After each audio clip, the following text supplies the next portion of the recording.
আলোকিত করে দিই অটোমেটিক মানুষের চেহারা দেখা মুমিনের চেহারা হইল যে আয়না কত সুবহানাল্লাহ।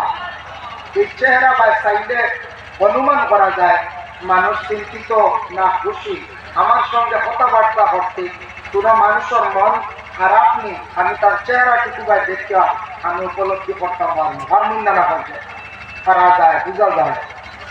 যার জন্য আজকে আমরা ভারতীয় নাগরিক সেই ভারতবর্ষে বসবাস করিয়া এমন এক দেশ অন্যান্য দেশের তুলনায় সেই দেশ অতুলনীয় দেশ, যে দেশটা বহুত সুন্দর। আজকে উপমহাদেশের মধ্যে বিশেষ করে এশিয়া মহাদেশের মধ্যে যে ভারতবর্ষ যে দেশ অন্যান্য দেশের তুলনায় অতুলনীয় উদাহরণ দেওয়া হয়। কিছু দেশ আছে ওয়ার্ল্ডের মধ্যে যেগুলা শুধু ইসলাম ধর্মের মানুষ, কিছু দেশ আছে শুধু খ্রিস্টান ধর্মের মানুষ, কিছু দেশ আছে শুধু বুদ্ধরা ইত্যাদি 20-30 বছর আগে দুনিয়ার জমিনে এক শ্রেণীর মানুষরা গাড়িওয়ালা দেখলে সাফা বলিয়া ঘোষণা করত। আজকে সব জাতি এটা বুঝতে পারছেন, বড় বড় বিজ্ঞান, বড় বড় শিক্ষিত মানুষ, পণ্ডিত পাদ্রী যারা সবে বুঝছেন যে বিশ্বনবী যে বার্তা দেওয়া গেছেন দাড়ি মানুষের জন্য চক্ষুর উপকার, দাড়ি মানুষের জন্য ব্রেইনের উপকার, দাড়ির দ্বারা মানুষের সৌন্দর্য মর্যাদা মানুষের বাড়ি যায়।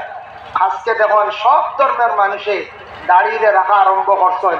আমাদের ভারতীয় অসংখ্য নাগরিক প্রত্যেকের মুখে দেখা যায় দাড়ি আর দাড়ি। এর জন্য দাড়ি দরিয়া খুব বেশি খারাপ।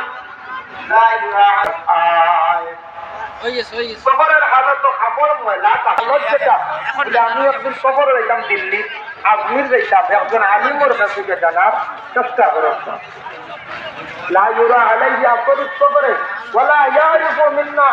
আমাদের মধ্যে তেমনি ব্যক্তির পরিচয় হইলাম না, সুন্দরভাবে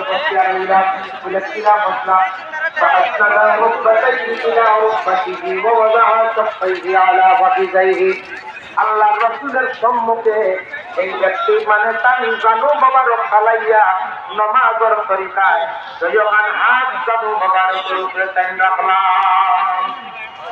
যে ব্যক্তি আসছেন কেউ পরিচয় হয়েছেন না, কাপড় খুব বেশি সাদা, মাথা চুল গালা, নবীজির সামনে হাঁটুর সঙ্গে হাঁটু মিলাইয়া কত সুন্দরভাবে